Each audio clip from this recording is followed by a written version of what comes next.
Morning student. आज start chemical equilibrium. तो chemical equilibrium में हम कुछ पॉइंट पढ़ा चुके थे। हम लोग क्या क्या सीखे थे इसमें, तो सीखे थे केमिकल रिएक्शन मतलब कि रिवर्सिबल और इरिवर्सिबल रिएक्शन में हम लोग रिवर्सिबल रिएक्शन के डिटेल्स में पढ़े थे। और हम लोग एक्टिव मास एक टर्म यूज किए थे, जो एक्टिव मास निकालने के लिए हम लोग सीखे हुए थे।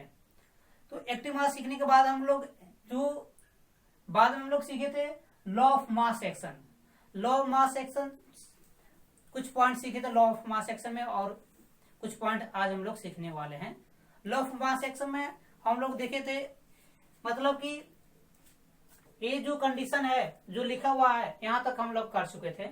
यहां तक मतलब कि इक्विलिब्रियम कांस्टेंट निकालने के लिए हम लोग सीख चुके थे कि लॉ ऑफ मास में हम लोग इक्विलिब्रियम कांस्टेंट कैसे निकाला जा सकता है, कैसे निकालते हैं, ये हम लोग सीख चुके थे। उसी को फर्दर हम लोग एक्सप्लेन करें और इसे रिलेटेड जो बातें हैं आज और बताएंगे। तो हम लोग जनरलाइजेशन मतलब कि जनरल एक रिएक्शन लेते हैं जो A mole A plus B mole B A react करेगा तो to give C mole C plus D mole D मिल रहा था। तो हम लोग देखे थे कि अगर ये रिएक्टिंग स्पेसिस ऑफ प्रोडक्ट जो ये था स्पेसिस में, तो एट इक्विलिब्रियम को हम लोग देखे थे कि rate of forward reaction equal था रेट ऑफ बैकवर्ड रिएक्शन का। यहाँ तक हम लोग देख चुके थे, समझ चुके थे। इसके बाद हम लोग क्या किए थे कि रेट ऑफ बैक फॉरवर्ड और रेट ऑफ बैकवर्ड से हम लोग एक मतलब रिलेशनशिप करके हम लोग क्या निकालते हैं, इक्विलिब्रियम कांस्टेंट को निकालते हैं। देखिए तो यहाँ पर इक्विलिब्रियम कांस्टेंट है, यहाँ पर निकाला हुआ के सी या के लिख सकते हैं, मतलब इक्विलिब्रियम कांस्टेंट के है। तो इनके जो प्लॉट हम लोग देखे थे ग्राफ का, तो देखिए तो रेट वर्सेस टाइम के में हम लोग देखे थे ग्राफ।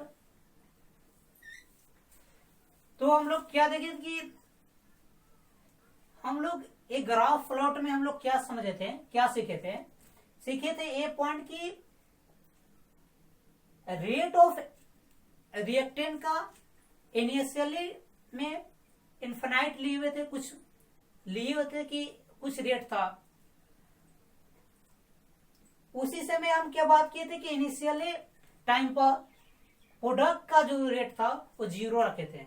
आप देखिए 0 रखा हुआ था, और इस तरह से हम लोग एक प्लॉट बनाए थे तो डायनेमिक इक्विलिब्रियम तक पहुंचे थे। तो ये तो डायनेमिक इक्विलिब्रियम तक पहुंच चुके थे, यहां तक हम लोग देख चुके थे। तो इनिशियली में हम लोग दोनों इसका अमाउंट इनफिनाइट लिए थे, मतलब रिएक्टेंट का जो रेट था वो कुछ लिए थे, जबकि प्रोडक्ट का जो रेट था वो 0 रखे थे। लेकिन ऐसा नहीं है कि हमेशा प्रोडक्ट का जो रेट होगा वो हमेशा 0 ही होगा। अगर हम बात करते हैं कि कुछ अमाउंट ए का लेंगे, कुछ अमाउंट बी का, और कुछ अमाउंट सी का भी, और कुछ अमाउंट सी अगर डी का लिए, तो उनके बीच में हम लोग इक्विलिब्रियम कांस्टेंट कैसे निकालते हैं ये हम लोग समझेंगे। ये तो इनिशियली था इसलिए हम यहाँ पर कर दिए, लेकिन कुछ अमाउंट अगर सी भी मिला हुआ और कुछ अमाउंट डी भी लिए होंगे, इनके बीच में मतलब हम लोग इक्विलिब्रियम कांस्टेंट निकालने के लिए सीखेंगे। तो इनके बीच में इक्विलिब्रियम कांस्टेंट निकालने के लिए हम लोग सीख रहे हैं आज की क्लासेज जो होंगे।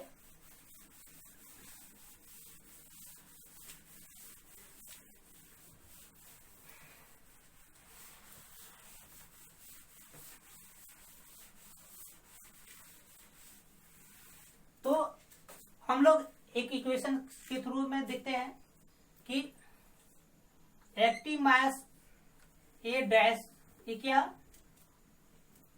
तो ए डैश ले लिए कि आपका जो अमाउंट लिए हुए थे, हम लोग जिस कंटेनर में हम लोग रिएक्शन स्टार्ट करने वाले हैं उस कंटेनर में ए डैश अमाउंट है ए का। तो active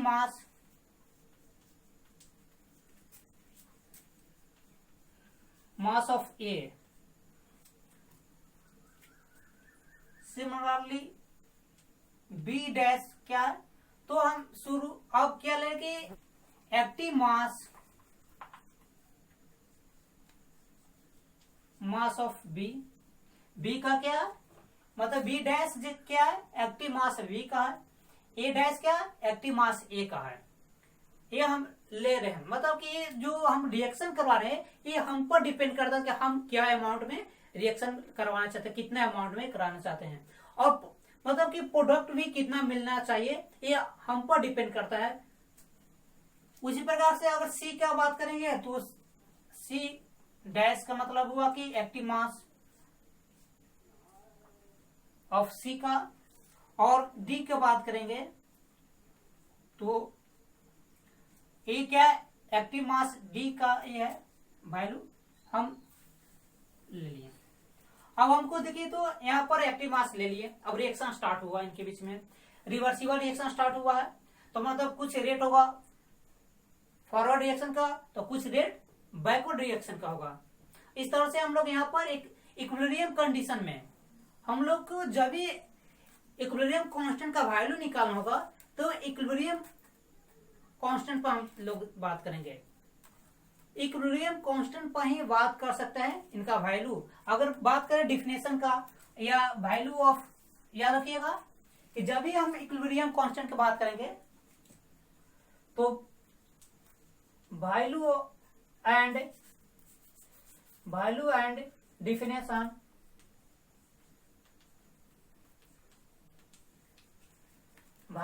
definition of equilibrium constant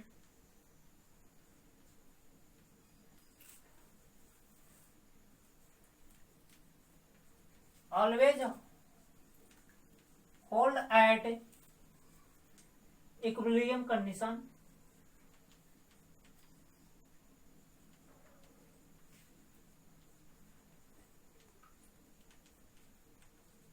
याद रखिएगा कि जब भी हम बात करेंगे इक्विलिब्रियम कांस्टेंट के तो इक्विलिब्रियम कंडीशन पर ही बात कर सकते हैं। याद रखिएगा कि इनका डिफिनेशन का बात करेंगे या इनका वैल्यू का बात करना होगा तो हम इनके जो कांस्टेंट वैल्यू का इक्विलिब्रियम जो कांस्टेंट का जो वैल्यू होंगे तो इक्विलिब्रियम कंडीशन पर हम लोग चेक करेंगे। तो अगर ये डायनेमिक इक्विलिब्रियम कंडीशन लाते हैं तो इनका जो मतलब लिखेंगे इक्विलिब्रियम कांस्टेंट अगर लिखना चाहते हैं। एक बात और, ये जो रिएक्शन होंगे एक पार्टिकुलर टेम्परेचर पर होंगे, रिएक्शन जो होंगे क्या होंगे एक पार्टिकुलर टेम्परेचर पर होंगे। तो लिखे जा सकते हैं कि इक्विलिब्रियम रिएक्शन जो होते हैं मतलब कि इस टाइप के जो रिएक्शन में इट्स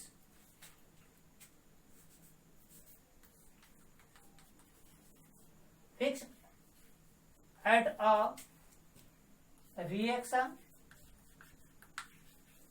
and of particular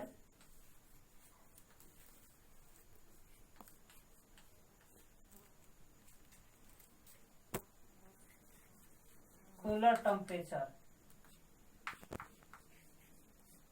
याद रखिएगा कि रिएक्शन जब भी होंगे तो एक पार्टिकुलर रिएक्शन में एक टेम्परेचर को फिक्स रखना पड़ेगा। मतलब है कि पार्टिकुलर टेम्परेचर पर बात करेंगे इस रिएक्शन का, इनका जो वैल्यू होंगे इनके जो डिफिनेशन के बात करेंगे तो क्या होगा एक इक्विलिब्रियम कंडीशन होना चाहिए। और इक्विलिब्रियम कंडीशन के लिए मतलब कि एक रिएक्शन का फिक्स होना जरूरी है और रिएक्शन जब फिक्स होगा तो टेम्परेचर भी फिक्स रखना होगा। अलग अलग टेम्परेचर पर इक्विलिब्रियम कांस्टेंट का जो वैल्यू होगा अलग अलग मिलेंगे। इसलिए जब भी हम किसी भी रिएक्शन की बात करेंगे तो रिएक्शन को फिक्स रखना होगा, उनके टेम्परेचर को फिक्स रखना होगा। ये बात को क्लियर होना चाहिए। और इसमें पॉइंट्स क्या क्लियर होना चाहिए। और अगर पॉइंट्स की बात करेंगे और पॉइंट्स की अगर बात करते हैं तो देखिए पर्टिकुलर टेम्परेचर इसलिए हम लिख सकते हैं इट डिपेंड्स ऑन टेम्परेचर। याद रखिएगा कि ये जो इक्विलिब्रियम कांस्टेंट का जो वैल्यू होगा वो टेम्परेचर पर डिपेंडेंट होता है। एक बात और हम यहाँ पर क्लियरिंग करना चाहता है कि इक्विलिब्रियम कांस्टेंट का जो वैल्यू है प्रेशर कंसंट्रेशन और इम्प्योरिटी पर डिपेंड नहीं करता है। तो लिख सकते हैं इट डज नॉट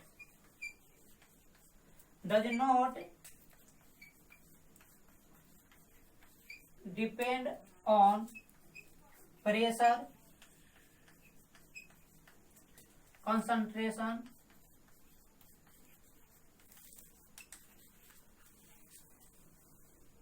और इम्प्योरिटी। मतलब कि प्रेशर पर कंसंट्रेशन पर इम्प्योरिटी पर डिपेंड नहीं करता है इक्विलिब्रियम कांस्टेंट का वैल्यू, डिपेंड सिर्फ किस पर करता है, तो टेम्परेचर पर डिपेंड करता है कि हम टेम्परेचर उस समय क्या लिए थे। तो इस तरह से हम अब देखिए, अब इसे हम क्या करते हैं कि इस रिएक्शन के थ्रू हम क्या करते हैं कि इक्विलिब्रियम कांस्टेंट का वैल्यू निकालते हैं। तो अगर इक्विलिब्रियम कांस्टेंट का वैल्यू निकालते हैं तो क्या होगा, देखिए तो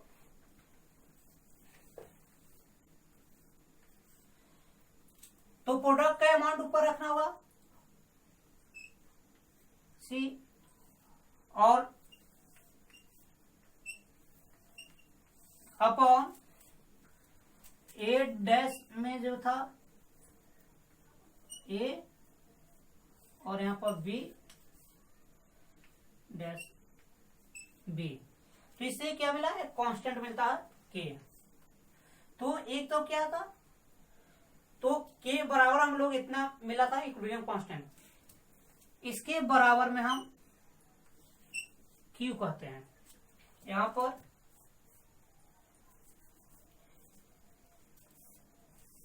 ये क्या मिला, क्यू। क्यू क्या है, तो रिएक्शन कोएफिशिएंट है। क्यू क्या है, तो लिखेंगे क्यू जो है रिएक्शन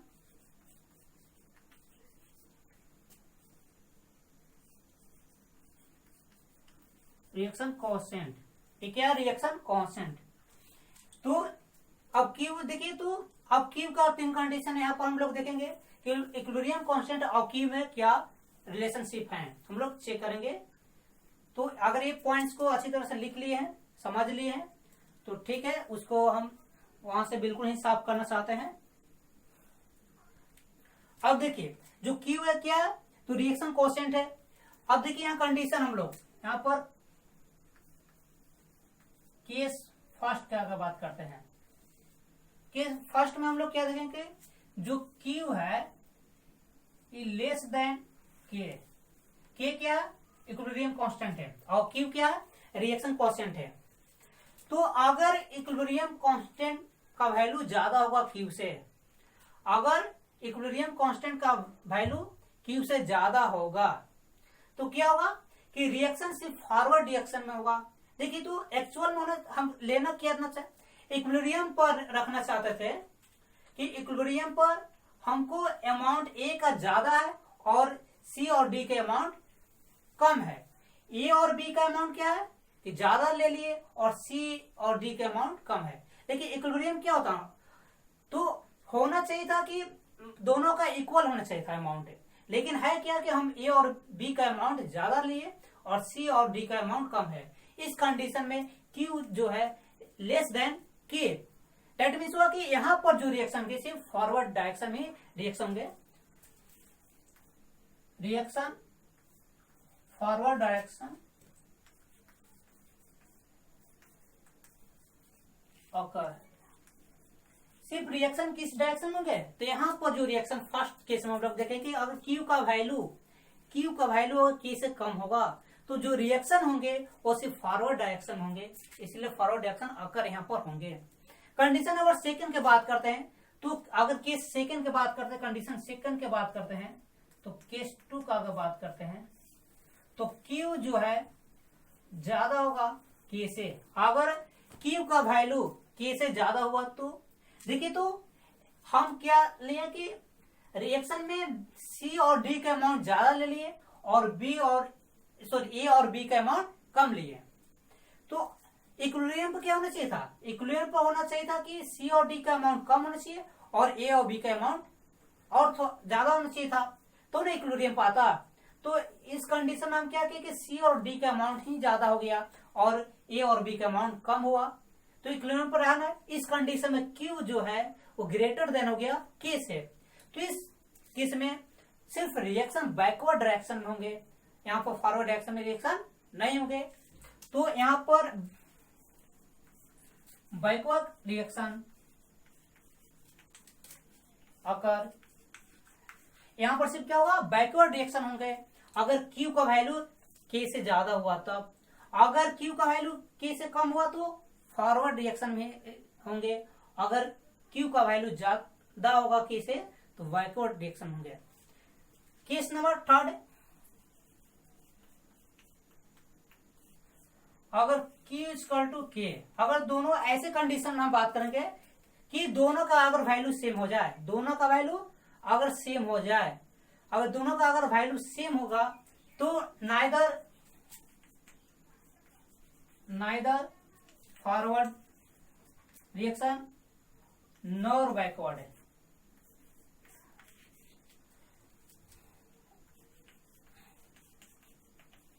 रिएक्शन अकर, मतलब कि अगर Q का इक्वल हो जाएगा K के, तो ना तो फॉरवर्ड डायरेक्शन में रिएक्शन होंगे, नहीं बैकवर्ड डायरेक्शन में होंगे।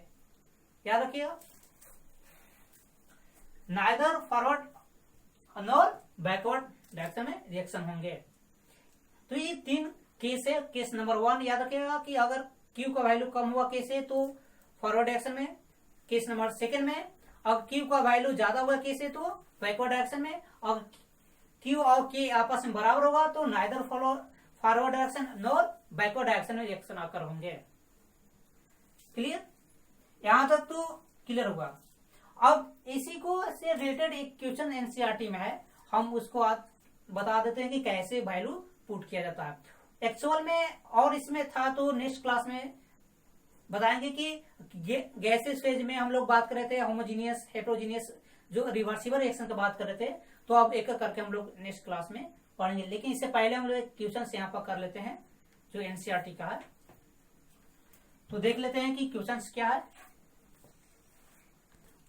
देखिए, तो जो प्रश्न दिया हुआ था, the following concentration were obtained for the formation of NH3 from N2 and H2 at equilibrium at 500 kelvin. देखिए, तो दो टर्म तो याद रखिएगा, जब भी इक्विलिब्रियम कांस्टेंट निकालना होगा दो टर्म यहाँ पर देखिए, एट इक्विलिब्रियम एट टेम्परेचर, मतलब कि इस पर फिक्स टेम्परेचर रखा हुआ और इक्विलिब्रियम पर है रिएक्शन। रिएक्शन कहाँ हो रहे, इक्विलिब्रियम पर।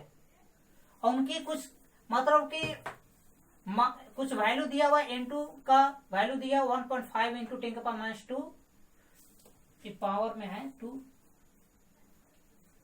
2m।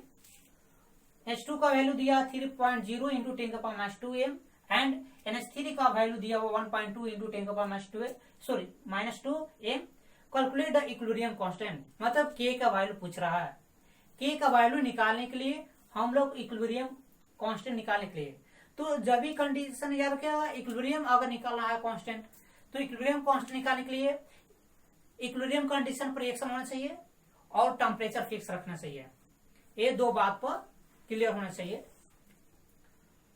दो बातों पर क्या क्या, इक्विलिब्रियम कांस्टेंट अगर निकालना है तो टेम्परेचर फिक्स रखना होगा और इक्विलिब्रियम कंडीशन लेना होगा। अब हम इसको सॉल्व करते हैं।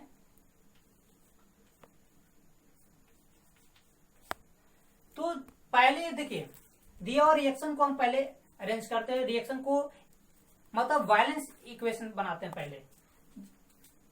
N2 जो था गैस रिएक्ट कर रहा था H2 गैस के साथ और ये फॉर्म कर रहा था। याद रखिएगा कि इसका फिजिकल स्टेट लिखना जरूरी है।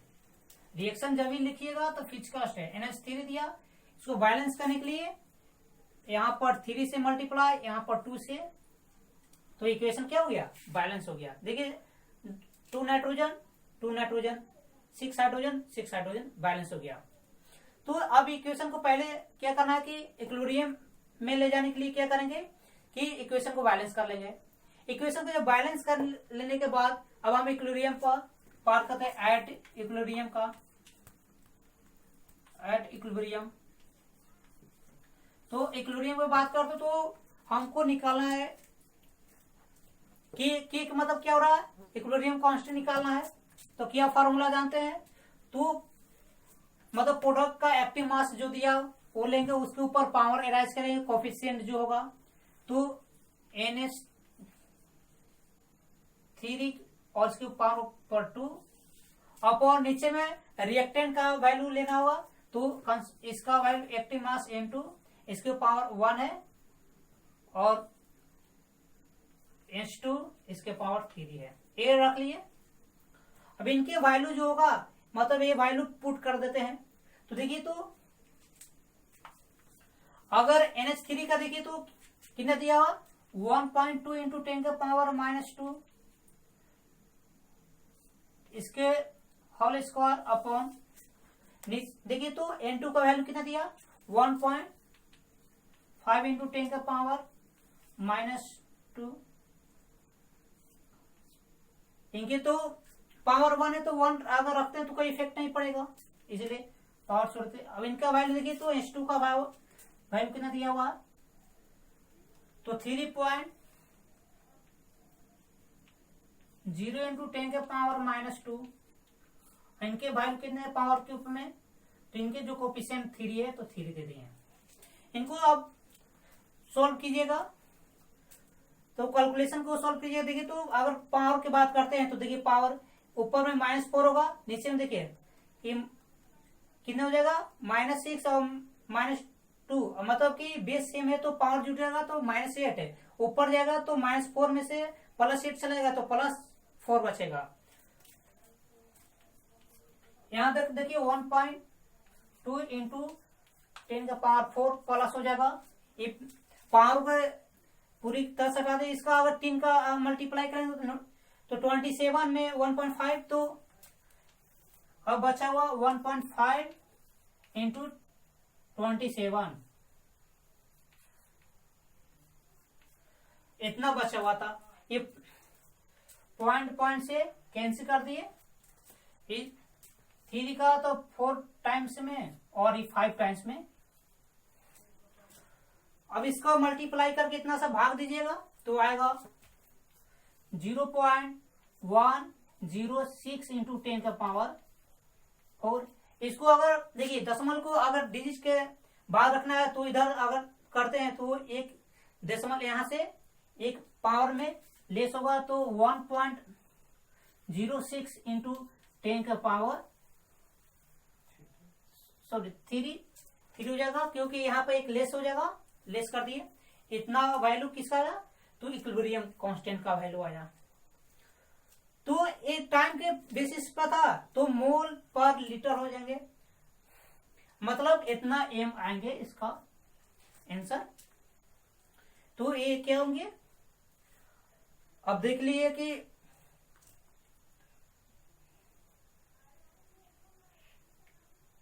ये वैल्यू ये आपका आंसर आ गया। तो इस तरह से हम लोग क्या करते हैं कि इससे जो रिलेटेड जो फॉर्मूला दिया हुआ उसे बना लेते हैं। ठीक है तो रहने देते हैं नेक्स्ट क्लास में और इससे डिटेल्स में पढ़ाएंगे जो बचा हुआ पॉइंट से। Thank you.